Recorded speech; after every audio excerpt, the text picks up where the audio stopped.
MLA, Minister in charge, to reply, please. 54, raised by Sri Paul Lingdo, MLA, Minister in charge, to reply, please. Mr. Speaker, sir, answer to start question 54A. Sir, the power and functions of the State Electricity Regulatory Commission are defined under Section 86 of the Electricity Act 2003. B. Sir, the Meghalaya State Electricity Regulatory Commission is a two-members commission. Presently, there is only one member, who is the chairman of the commission. As opposed of another member, member law is vacant. C. Sir, the Section 108 of the Electricity Act 2003 defines the power of the state government to give directions to State Electricity Regulatory Commission. The next supplementary question. So, the State Power Regulatory Commission is a very vital body that has so far eluded scrutiny by this august House. So, may I know from the Honourable Minister whether the Commission is statutory or constitutional, and if so, how?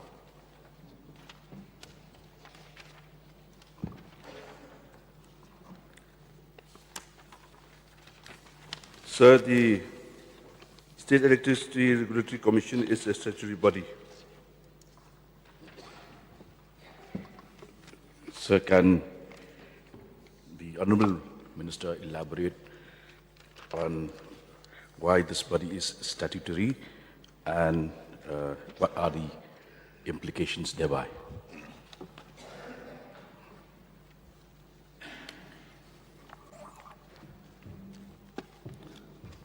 Sir, the Commission was also set up under Section 82 of the Electricity Act 2003.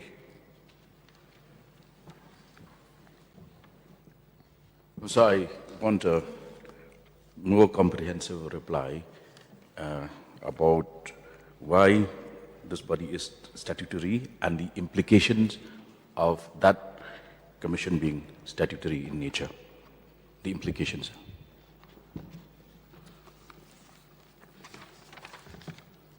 Sir, the commission was basically constituted, as I mentioned just now, as per the provision.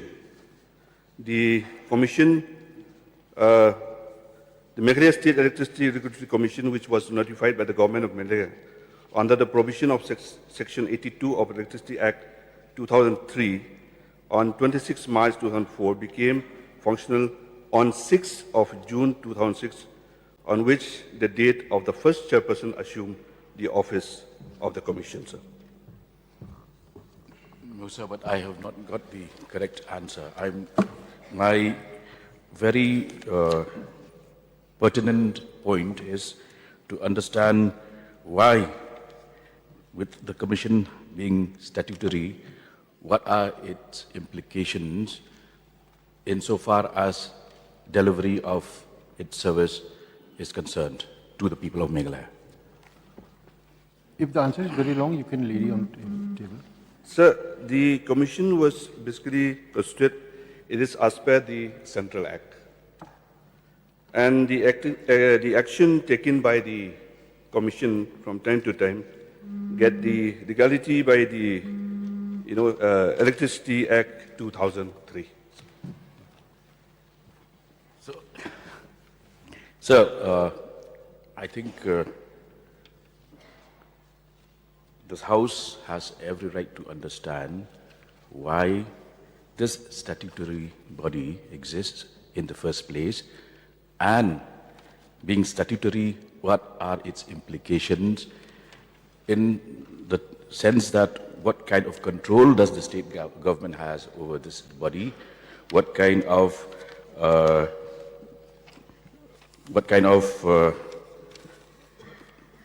influence does the state government has on its functioning as being statutory would make it, by implication, a very autonomous body? So what kind of control does the state government exercise? For instance, fixation of tariff is one of the mandates of this body. So being statutory, what are the implications on the fixation of tariff, since the state government would, by implication, have little say on that matter?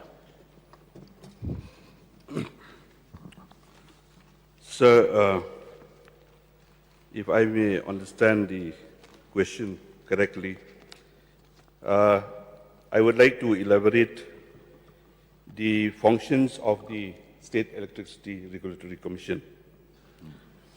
This is the Section 86 of the Electricity Act 2003 has entrusted the following functions to the State Electricity Commission. In short, sir, I would say that the function of this commission is basically to determine the tariff for generation, supply, transmission, and wheeling of electricity, wholesale, bulk, or retail, as the case may be, within the state. Be it to regulate electricity purchase and procurement process of distribution licenses, including the price at which electricity shall be procured from generating companies or licenses or from other sources through agreements for purchase of power for distribution and supply within the state. C, to facilitate intrastate transmission and wheeling of electricity. D, issue licenses or to persons seeking to act as transmission licenses, distribution licenses, and electricity traders with respect to their operations within the state. C, promote cogeneration and generation of electricity from renewable sources of energy by providing suitable measures for connectivity with the grid and sale of electricity to any person, and also specify for purchase of electricity from such sources a percentage of the total consumption of electricity in the area of distribution licensee. F, adjudicate upon the disputes between the licenses and generating companies and to refer any dispute for arbitration. G, levy fee for the purposes of this Act. H, specify state grade consistent with the grade code.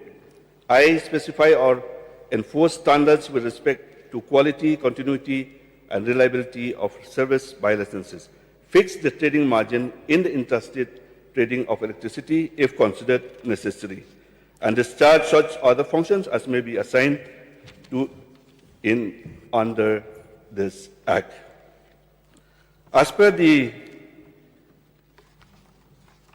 Apart from the above functions, the State Commission has also been entrusted with advisory functions wherein it can advise the state government on following matters: promotion of competition, efficiency, and economy in activities of the electricity industry, promotion of investments in electricity industry, recognition and restructuring of electricity industry in the state, matters concerning generation, transmission, distribution, trading of electricity, or any other matter referred to the State Commission by the government.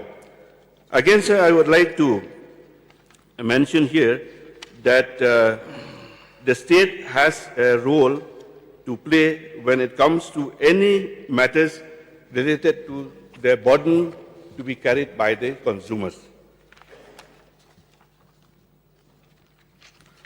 As per the Section 108 of the Electricity Act, the power of the state government is restricted to policy decisions, including public interests. However, the state government cannot guide State Commission on inherent powers of Commission, such as tariff determination. So, I want to make a pointed reference to an instance where, since we're talking about the power of the Commission over fixation of tariff, on December 22nd, 2005, a public meeting was held at Ulbari Inspection Bungalow, where MLAs, traditional leaders, and civil society groups came together to articulate growing public anger over frequent power cuts, weak infrastructure, and mounting electricity bills. Now, going to the mandate of the Commission, which is fixation of tariff, which also mandates that there should be consultation with members of the public.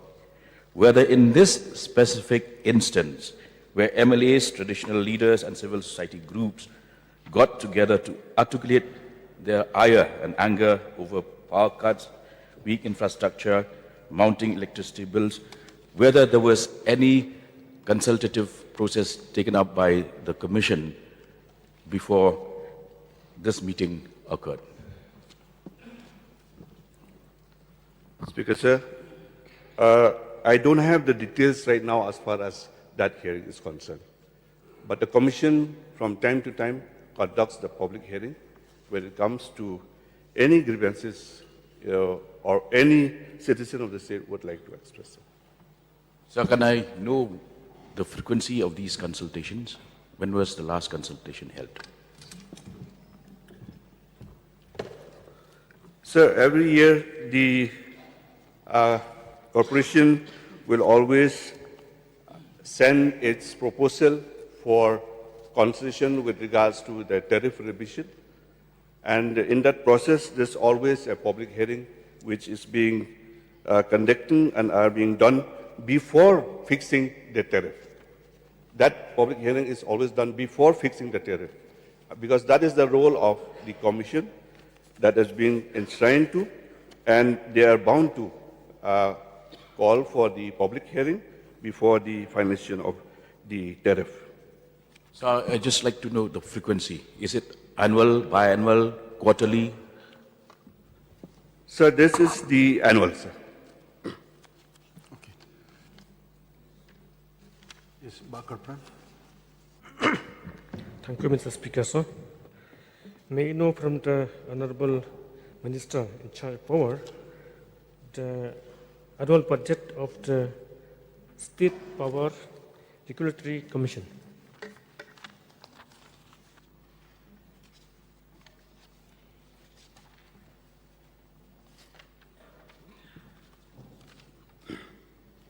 Sir, the financial assistance extended by the state government to the Meghalaya State Electricity Regulatory Commission for this year 25-26 is 3.20 crore.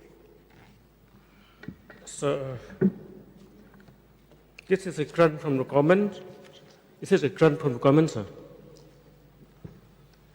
Sir, may I request the honorable member to please repeat the question? You said that the annual budget is 3.5 crores. It is a grant from the government, sir. Yes, sir. The assistance provided by the government to the MSERC is basically only on the part of the salaries and other office establishments expenditures. Sir. So, how many consumer petitions or appeals have been filed before the Commission in the last 3 years, sir?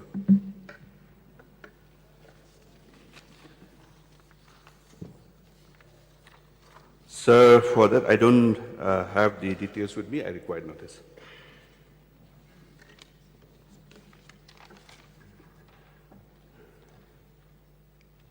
Okay, Rupa Mara.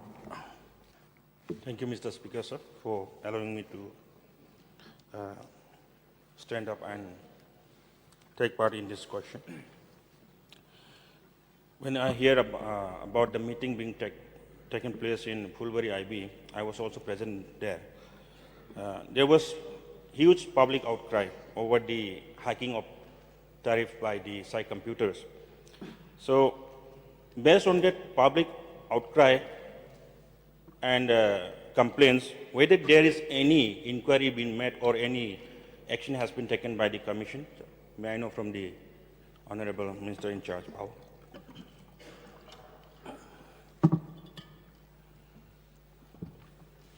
Sir, I would like to inform the House that with regards to the tariff, the charges are being billed to all the consumers are based on the tariff, fixed tariff approved by the Meghalaya State Electricity Regulatory Commission, sir. No one can bill more than what it is being approved, sir. So, with regards to the other question by the honourable member, with regards to the inquiry with regards to the Sai computers, point noted, sir, but we have not, till now, we have not received any complaints so far.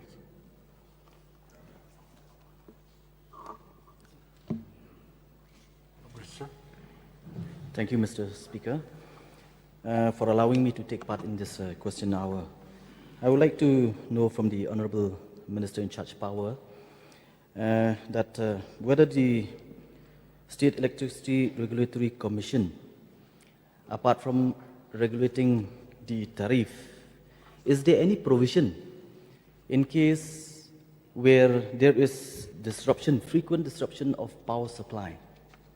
Is there any penalties with regards to the role of the Regulatory Commission? What is, Speaker, sir, what is laid down in the functions of the State Electricity Regulatory Commission? There's no penalty or fine when it comes to any kind of power disruptions, power supply disruptions, and so on, sir. Okay, we move on to the next question. Question number 55. Sri Rupa Mara has raised a question. Minister in charge to reply, please.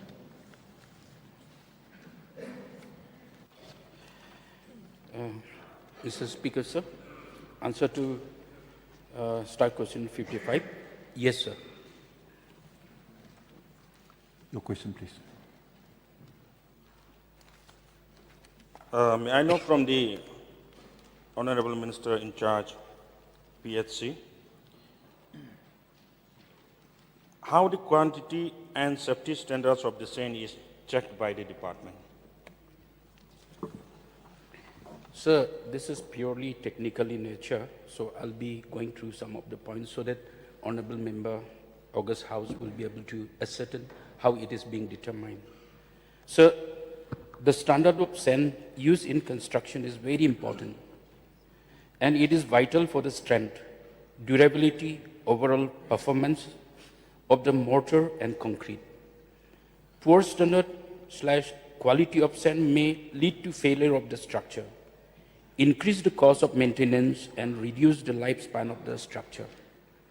Therefore, the PHE department has been publishing guidelines for design, schedules of rates in water supply system, containing specifications of materials in conformity with Indian standard to guide in the preparation and design of water supply projects. The sand should be clean and free from mud, silts, and should be gritty in nature. The fine modules should not be less than 2.2 or more than 3.2. In case of any doubt in respect of any sand obtained from new quarry, the executive engineer may get it tested and satisfy of the quality. Following limits may be taken as guidance. Fine sand, fineness module, that is 2.2 to 2.6. Medium sand, fineness modules, 2.6 to 2.9. Coarse sand, fineness modules, 2.9 to 3.2.